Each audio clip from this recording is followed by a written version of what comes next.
नमस्कार, मैं कमलेश कबीर, आपका एक बार फिर स्वागत करता हूँ इस नए एपिसोड में। आज हम बात करेंगे पंजाब के किसान आंदोलन की। किसान आंदोलन जो दिल्ली कूच के लिए 13 फरवरी को रवाना हुआ था और उसके बाद में संभू वे बॉर्डर और दूसरा खनौरी बॉर्डर।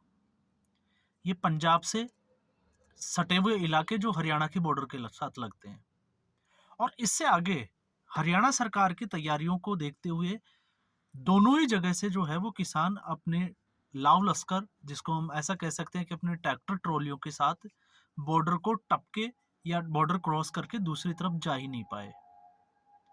ये सरकार की जो है वो पहले से जो है वो तैयारियों को दर्शाता है कि इस बार जो है वो सरकार मुकाबले 2020 का जो आंदोलन था, ज्यादा सख्त तैयारियों के साथ इस वक्त थी।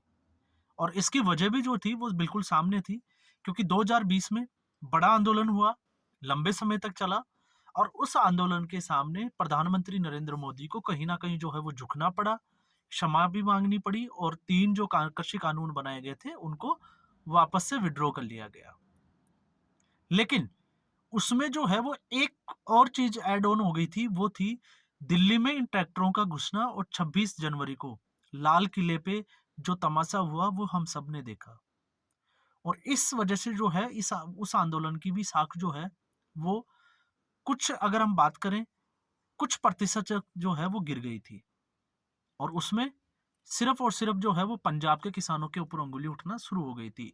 इस बार भी जो है वो ये आंदोलन बड़ी तैयारियों के साथ, क्योंकि इस बार किसान जो है, अगर हम बात करें किसान यूनियन की, तो किसान यूनियन की इस आंदोलन में जो है वो एकजुटता के बजाय फूट ज्यादा देखी गई है।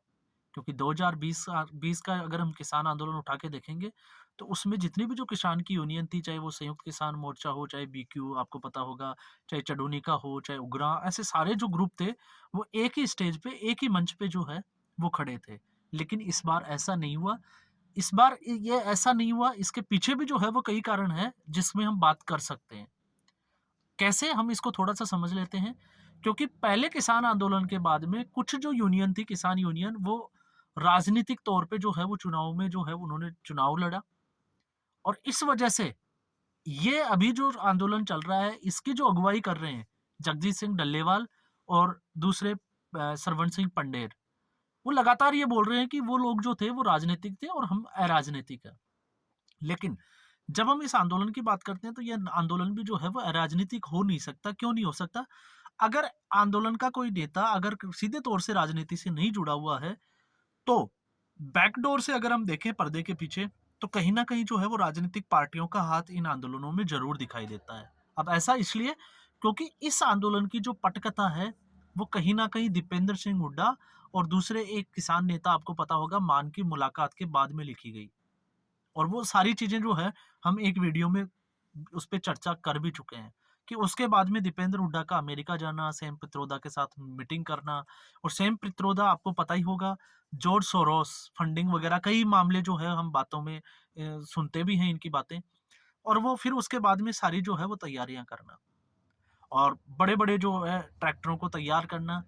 लेकिन अब तक जो है इस आंदोलन में किसानों को इतनी कामयाबी मिली नहीं है और इसके पीछे का कारण अगर हम देखेंगे तो इसके पीछे का कारण है किसान जो जत्थेबंदियां हैं उनकी आपस की फूट। क्योंकि अभी आपने गुरनाम सिंह चडूनी का 4-5 दिन पहले का ही अगर आपने इंटरव्यू सुना होगा, तो वो साफ तौर से जो है वो ये बोलते हुए दिखाई देते हैं कि 2020 की जितनी भी जो मीटिंग्स हुई उसमें से 10 से ज्यादा मीटिंग में गुरनाम सिंह चडूनी जो है वो मौजूद थे।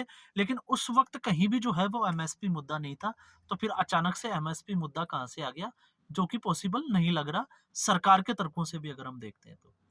दूसरा सबसे बड़ा कारण है गुरनाम सिंह चडूनी, जो ये कहते हुए भी सुनाई देते हैं कि वो जो है वो इनका पीछे से जो है वो सपोर्ट करेंगे और उन्होंने किया भी था ऐसा। लेकिन फिर भी उनसे जो है वो उनको कोई जो उनकी मुलाकात हुई, जहाँ पे जो है वो सरवण सिंह पंडेर और जगजीत सिंह डल्लेवाल की तरफ से जिसको हम कह सकते हैं कि शर्तें रखी गई। और गुरनाम सिंह चडोनी जो है वो ये कहते हुए भी दिखाई देते हैं कि आंदोलन जो है वो शर्तों के साथ नहीं लड़ा जाता। ये बिना शर्त जो है अगर एक साथ पे सारी जथेबंदियां मंच पे आ जाती है तो फिर इसका जो है वो बड़े लेवल पे जो है वो इसकी तैयारियां की जा सकती है। लेकिन फिर उसके बाद में उनका जो है वो कोई फ़ोन रिसीव नहीं किया गया, उनसे इन लोगों की मुलाकात नहीं हुई। वो तमाम तरह की चीज़ें जो है वो गुरनाम सिंह चढ़ूनी की आप एक इंटरव्यू में एक वीडियो में आप जो है वो सुन सकते हैं। इसके अलावा जगजीत सिंह डल्लेवाल जब ये कहते हैं कि मोदी का ग्राफ जो है वो राम मंदिर की वजह से जो है वो बढ़ गया है। इसलिए उनके ग्राफ को जो है वो बहुत कम समय रह गया है, इसलिए उनके ग्राफ को जो है वो नीचे लाना है। तो ये एक सीधे तौर से अगर हम बात करें जब राम मंदिर का मुद्दा उठता है, तो ये सीधे तौर पे जो है हिंदू धर्म के लोगों को एक तरफ़ा करने वाला जो है वो इशारा हो जाता है। तो इससे भारतीय जनता पार्टी को जहाँ पे ये लग रहा था 2020 में हमने देखा कि जो आंदोलन खड़ा हुआ था, उससे पंजाब में भारतीय जनता पार्टी को नुकसान हुआ। और नुकसान इतना ज़बरदस्त हुआ कि जहाँ कांग्रेस पार्टी जो है, वो अपने पैरों पे कुल्हाड़ी मार चुकी थी, लेकिन उसका फ़ायदा जो है वो भारतीय जनता पार्टी नहीं उठा पाई। उसका फ़ायदा उठाया आम आदमी पार्टी ने। और इस आंदोलन के पीछे भी आम आदमी पार्टी का भी जो है वो कहीं न कहीं राजनीतिक जो है वो स्वार्थ ज़रूर निहित होता है, दिखाई देता है। क्यों? क्योंकि भगवंत मान जो है वो कांग्रेस पार्टी पे लगातार जो है वो अटैक करते थे चुनाव से पहले कि जैसे ही उनकी सरकार सत्ता में आई वो 22 की 22 फसलों पे एमएसपी दे देगी। तो आज जो है वो आम आदमी पार्टी पीछे क्यों उठ रही है? तो आम आदमी पार्टी का भी सीधा मकसद ये है कि अगर किसान दिल्ली को घेर के बैठ जाते हैं, तो कहीं न कहीं इसका एडवांटेज जो है वो अरविंद केजरीवाल को मिलेगा। इसका एडवांटेज जो है वो आम आदमी पार्टी को मिलेगा। लेकिन मनोहर लाल खट्टर ने जो है वो इनके सपनों को पहले ही पानी पानी फेर दिया है। दूसरा, अब इसमें जो है एक नई चीज़ जो इसमें ऐड ऑन हुई कि पंजाब किसान की एक यूनियन, पंजाब किसान जो दल है, वो भारतीय जनता पार्टी में विलय कर दिया है, वो भारतीय जनता पार्टी में शामिल हो गया है। तो अब आप अंदाज़ा लगाइए कि किसान आंदोलन की जो जितनी भी जो किसान यूनियन थी, अगर उनकी ये फूट दिखाई देती है और कोई भी एक किसान यूनियन अगर राजनीतिक पार्टी जिसके खिलाफ ये आंदोलन खड़ा किया जाता है, उसके फ़ेवर में आके अगर वो खड़ी हो जाती है उसके पक्ष में, तो आप देखिए कि अब जो है वो हवा कैसे बदलने वाली है। अब धीरे-धीरे एक आज एक ग्रुप जो है वो जुड़ा है, कल कोई दूसरा ग्रुप जुड़ेगा, चाहे वो राजनीतिक उनका स्वार्थ हो या स्वार्थ नहीं हो। दूसरा, जगजीत सिंह डल्लेवाल का ये स्टेटमेंट कि राम मंदिर की वजह से नरेंद्र मोदी का ग्राफ बढ़ गया है, तो ये भी कहीं न कहीं जो है, वो एक दूसरे कम्युनल जिसको हम कहें कि एक कम्युनल स्टेटमेंट जो कौमी स्टेटमेंट दिया है, उस वजह से अब ये लगता है कि भारतीय जनता पार्टी को हिंदुओं के वोट जो है वो पंजाब में ज़रूर मिल जाएँगे। दूसरा, सिख कम्युनिटी में भी इस आंदोलन के बावजूद जो है बहुत से ऐसे लोग हैं जो प्रधानमंत्री नरेंद्र मोदी का समर्थन करते हुए नजर आते हैं और उनकी वजह जो है वो बहुत सी वजह है जो है वो सामने आप नए नए जो वीडियो आप वगैरह देखते हो। और तीसरा एक सबसे बड़ा कारण है कि लगातार रेडिकल्स जो एलिमेंट्स होते हैं जो असामाजिक तत्व है, ऐसे असामाजिक तत्वों का इस आंदोलन में भागीदारी और फिर उसके बाद में इस आंदोलन को बदनाम करना कहीं न कहीं जो है, ये भी एक किसान आंदोलन को या इन किसानों के जो नेतृत्व करने वाले हैं, उनको बैकफुट पे खड़ा कर देता है। तो चुनाव में ज़्यादा समय है नहीं, तो ऐसी स्थिति में अब हालाँकि किसान यूनियनों ने एक ऐलान ज़रूर किया है कि ये 10 मार्च को जो है वो एक बड़ी वो जिसको कहें कि भारत बंद की एक घोषणा कर रहे हैं, रेलवे का चक्का जाम करने की और उसके बाद में दिल्ली कूच की तैयारियों की बात कर रहे हैं। लेकिन सरकार भी जो है वो मुस्तैद है और दूसरा कोड ऑफ कंडक्ट जब आचार संहिता आ जाएगी तो उसके बाद में सरकार जो है वो कोई भी नया कानून, कोई भी नया बिल या कोई भी एक्ट जो है वो पास कर नहीं सकती। तो ज़्यादा समय जो है वो बचा नहीं है। तो अभी जो स्थिति बनी हुई है, वो स्थिति यही है कि इस किसान आंदोलन से अब लग रहा है कि भारतीय जनता पार्टी को जो है वो पंजाब में फ़ायदा होगा। लेकिन साथ में हमें ये भी नहीं भूलना चाहिए कि पंजाब में भारतीय जनता पार्टी अभी खुल के जो है वो चुनौती के साथ चुनाव भी नहीं लड़ रही है या हम इसको कहें कि उधार के राजनेताओं से राजनीति कब तक लड़ेगी। क्योंकि पंजाब में अभी तक हमने देखा है किसान आंदोलन पिछले किसान आंदोलन के बाद में जो स्थिति बनी है भारतीय जनता पार्टी का जो भी अगुवाई कर रहे हैं जो नेता है वो खुल के किसी भी मंच के ऊपर सामने आके जो है वो इसके खिलाफ बोलते हुए या भारतीय जनता पार्टी के पक्ष में बात करते हुए अभी तक दिखाई नहीं दे रहे हैं। सुनील जाखड़ का भी एक जो है स्टेटमेंट आया है लेकिन उसकी भी अगर समीक्षा करें तो वो भी इतना इम्पैक्ट जो है वो छोड़ता नहीं है।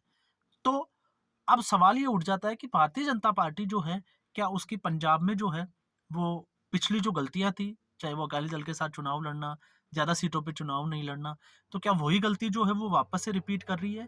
या फिर भारतीय जनता पार्टी जो है, अभी ये सोच रही है कि पंजाब को जो है वो नज़रअंदाज करते हुए लोकसभा चुनाव में उनके पास में जो है वो मेजॉरिटी के लिए बहुत सी सीटें फिर भी जो है उनको मिलती हुई दिखाई दे रही है।